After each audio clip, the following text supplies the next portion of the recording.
welcome back to the channel and welcome back to another episode of the Freelander 2. Now, as you know, I bought this as a non-runner. I've managed to get it running. Turns out it was just wiring fault. Now the second problem with this car is the drive shaft is missing. So I've had a look and it's seized solid in the gearbox. Can't get it out. The subframe's in the way as well, so it's quite restrictive when it is stuck in. So I've just decided I'm going to replace the gearbox. So the first thing you need to do if you're doing a clutch or a gearbox is remove the battery, remove the air filter, and while the vehicle is on the floor you can get down and you can access all the bell housing bolts and the starter motor. So the first thing to do, remove all the gear selectors, remove the wiring, or tie up the wiring up out of the way, remove the bell housing bolts, jack the car up and then get stuck in. Now when I was looking at the drive shaft, I found another little secret this car's been holding, which is quite dangerous. I'm going to replace that as well. So you'll see later on in the video what I'm talking about. I've taken off the air filter box, I've taken off the battery and the cowling that goes around it. Removed all the plugs, tie up the wiring loom up out of the way, all the starter motor bolts, bell housing bolts, took all them out. Gear selectors and the clutch pipe are there, so that's everything off from the top. So I just need to jack it up now and take everything off underneath.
So I've took the gearbox mounting off and lowered the engine and gearbox down.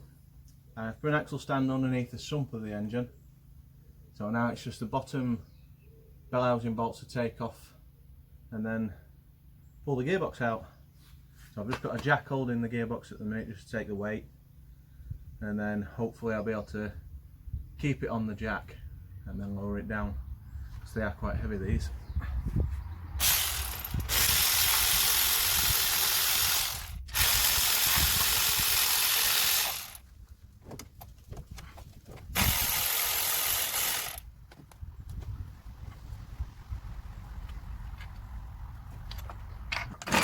Underneath.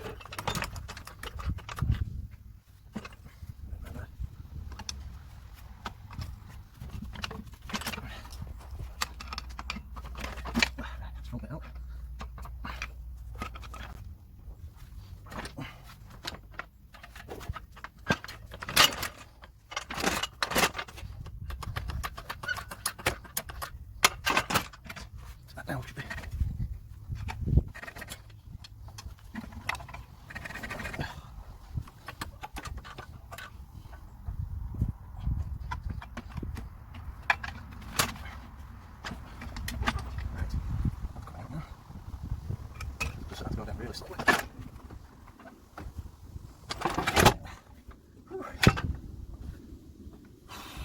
That's a heavy gearbox, that.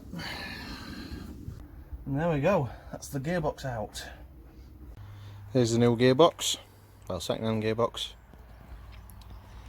Now a few of you might be wondering, why am I actually changing this? So I'll show you why. There's just a couple of things to swap over on it, like bits of wires that's still attached and things like that. On the old gearbox, you see there the the inner driveshaft CV. I mean, somebody's had a go at doing it before. I didn't. I've had a go at getting it out, and it's absolutely solid in that diff. That is not coming out anywhere. But I reckon it's a diff that's collapsed, because when you spin it, it's really, really difficult. So I reckon the diff's collapsing and it's wedged it in. Somebody's had a go at getting it out in numerous ways before. Look, burnt holes in it to try and get a puller on and all sorts. So I just thought, nope, needs a gearbox. So that's what I've done. One there. So yeah. The other little secret this Freelander's been holding as well is the subframe. Now, that's not something you'd expect. So there's rot there. There's more rot down here. I can put my finger through that. There's a bit of rot underneath, but there's also some rot there. Come on, camera. The sun's really bright, so the camera's finding it hard. But yeah, this subframe is rotten. So I've had to get a new one of those as well, which I'll show you now. It's still in the house box.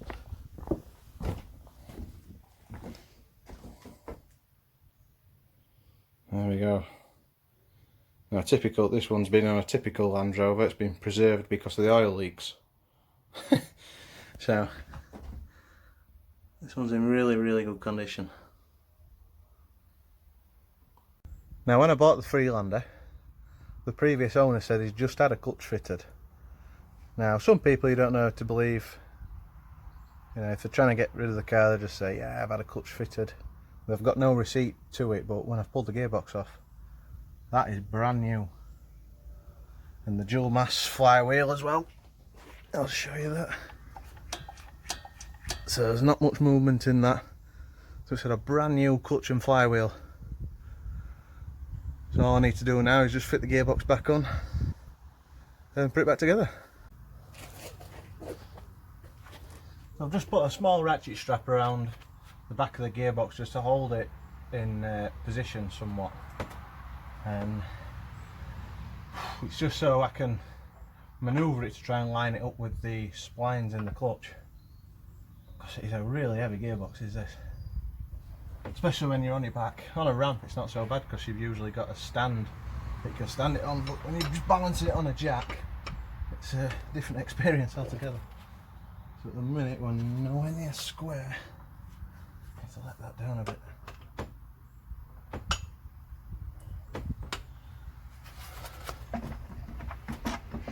Ah, there we go, we're in. Come on, that bit further. Right.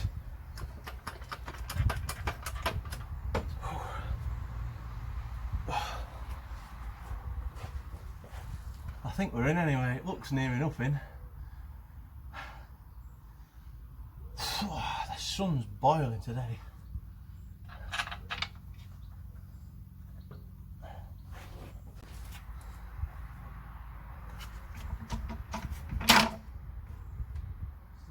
Yeah, just spin this flywheel slightly.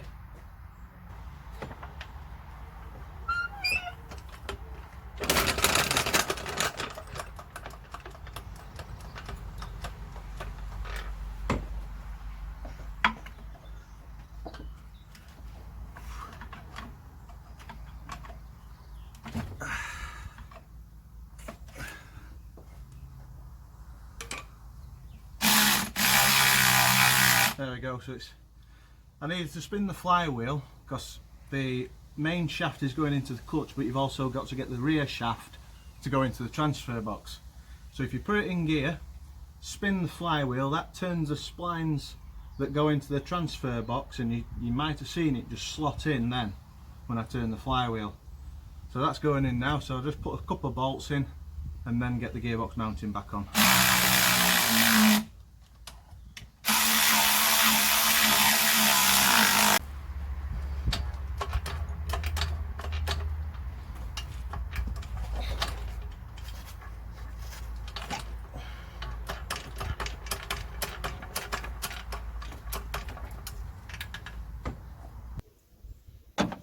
So just put a bit of grease on these.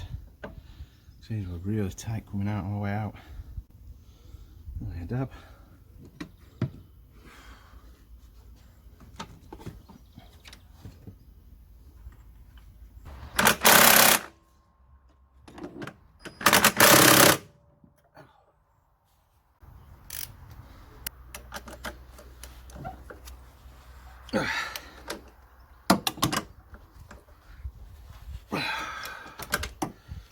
Right, and safe to say that gearbox is in now.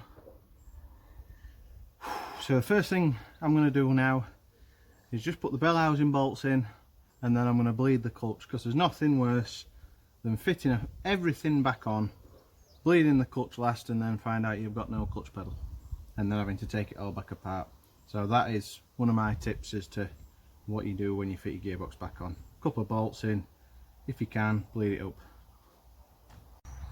Just put the drive shafts back in before I put the subframe back on. This new drive shaft here, it's a Brit part one. It was cheaper than the rest and it looks relatively good. So it's time to fill the gearbox full of oil. So I'll get my little pump back out, stick that in there.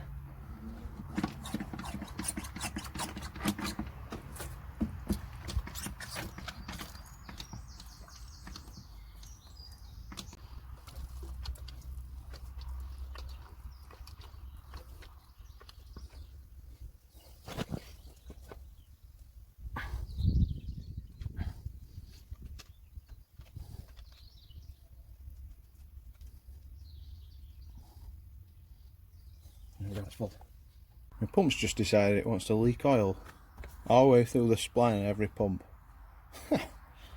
That's a shame. It was a really good pump, that. I did all the defender and everything, and on the Freelander it's decided it doesn't want to be a pump. Well, it does.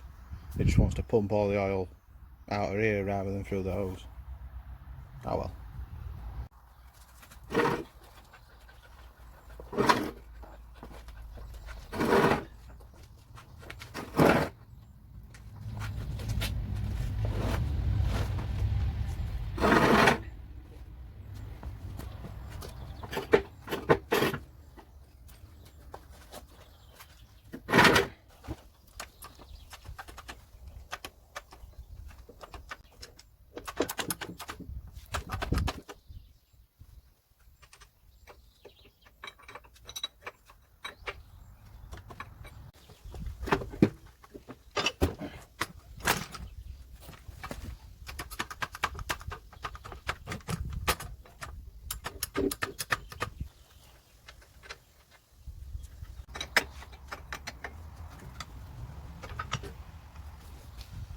So the reason I put the ball joints in first is because it actually holds the subframe up for me, so I'm not constantly fighting the way to the subframe. So all I've got to do now is line it up, jack it up on one side, put the bolt in just a couple of threads just to hold it there, and then do opposite, and then it'll go up square. Now I've copper greased every single bolt in the subframe because they were really tight coming out, but it's just good practice to do that anyway. So yeah, I'm just going to get the jack under one side now, try and line it up doing one side. If that doesn't work, I'm going to go to the back, put the back in first, and then do the front, as the back is a lot heavier.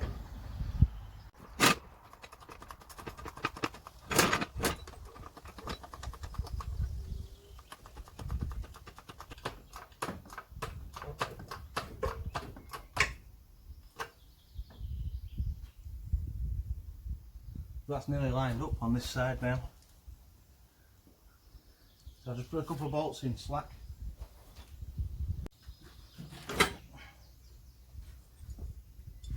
I can't get in line at the back, so I'll try at the front.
So I've just got them two 13s to check.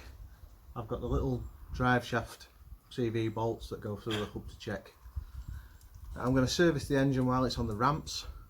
Well, sorry, on the axle stands, sorry. And then it's time to test it.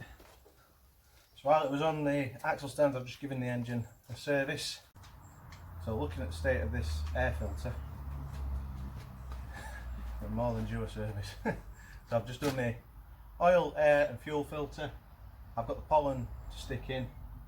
I think they're behind the glove box, if memory serves me right. But first I'm going to stick the wheels on and then see if it moves.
Well, I'm happy about that. So now that the Freelander's all done, I'm just currently waiting for the logbook so I can tax it. So I've not actually taken it out for a road test yet. So that's all done now. I'm happy with everything so far. Well, fingers crossed. So don't forget to check out the rest of the channel. I'm currently now back on the Defender at last. So there's a lot more Land Rover content coming your way. So don't forget to subscribe and give us a like. And thank you for watching. I'll see you in the next one.